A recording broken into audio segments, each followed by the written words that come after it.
Alain Mathieu, président de Contrée Associés. Bonjour Alain. Alors, la démocratie, bonjour, Baptiste. La démocratie directe en France, le référendum d'initiative citoyenne, c'est possible? C'est possible, oui, il suffit de vouloir. Il faut que le président le décide, hein, parce que c'est à lui de décider. C'est lui, il faut faire un référendum pour le mettre dans la Constitution, et c'est le président qui décide ça. Et s'il le décide, oui, c'est très faisable. Comment ça peut se passer alors concrètement? Est-ce que ce serait un bouleversement considérable pour la vie démocratique en France, selon vous? Oui, oui. À terme, oui. À terme. Oui, parce que on supprimerait le monopole qu'ont les élus et l'administration, surtout le processus politique en France.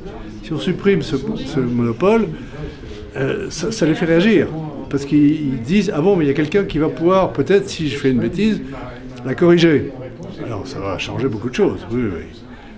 C'est pas du tout la même chose dans les pays qui ont la démocratie participative comme celle-là, avec un référendum possible, avec un nombre suffisant de pétitionnaires.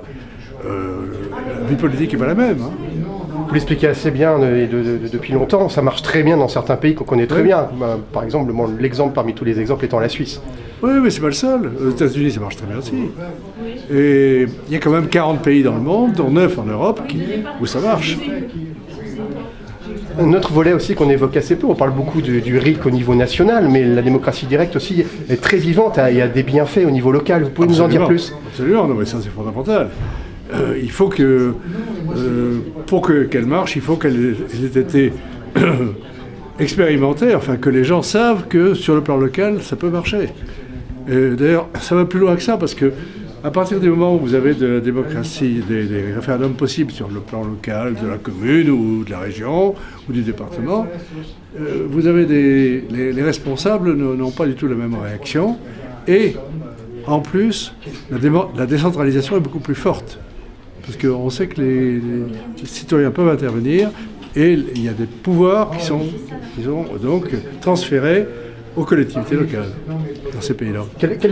Les pays qui ont d'ailleurs la démocratie du référendum d'initiative populaire sont des pays décentralisés, des pays fédéraux. Qui appliquent le principe de subsidiarité également.